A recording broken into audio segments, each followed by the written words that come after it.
Checklist gazométrie artérielle radiale. Préparation du matériel. Préparation du matériel sur une surface propre. Solution hydroalcoolique, gants non stériles, antiseptique alcoolique, compresse stérile, adhésif hypoallergénique pour pansement compressif, seringue spécifique, héparine lyophilisée pour gaz du sang avec bouchon, glace si le prélèvement n'est pas placé immédiatement dans l'automate de mesure, réceptacle OPCT et sac poubelle d'AOM. Test d'haleine à réaliser avant la ponction si la situation le permet. Le test d'haleine a pour but de s'assurer d'une vascularisation de suppléance par l'artère ulnaire en cas de thrombose de l'artère radiale suite à la ponction. Choisir en premier le côté non dominant. Faire fermer le poing et comprimer au poignet les artères radiales et ulnaires. Faire ouvrir la main de manière répétée, puis lever la compression de l'artère ulnaire.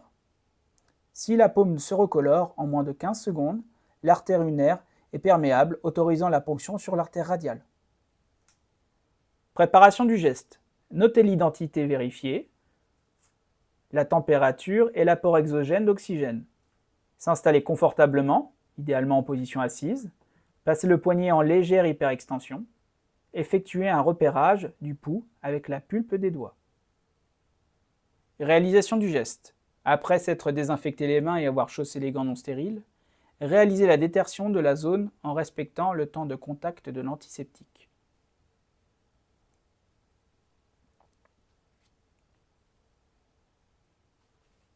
Prendre la seringue, piston tiré à 1,5 ml minimum, comme un stylo bille. Positionner la pulpe d'un ou deux doigts sur l'artère radiale et repérer le pouls à environ 3 cm du poignet. Introduire l'aiguille, biseau vers le haut, dans l'axe de l'artère, selon un angle de 30 à 45 degrés avec la peau. Progresser jusqu'à l'obtention d'un reflux de sang rouge vif. Retirer la seringue une fois remplie en respectant l'axe de l'aiguille, la sécuriser et appuyer fermement avec une compresse sèche sur le point de ponction.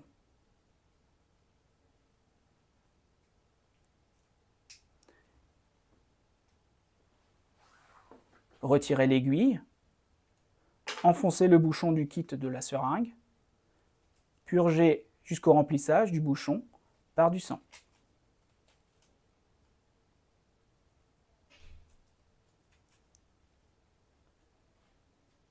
Étiqueter, puis placer la seringue dans la poche de glace avant d'acheminer au laboratoire le prélèvement.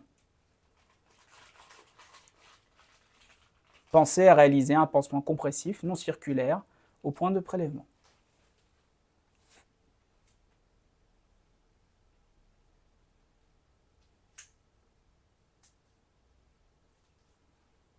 Fin de procédure.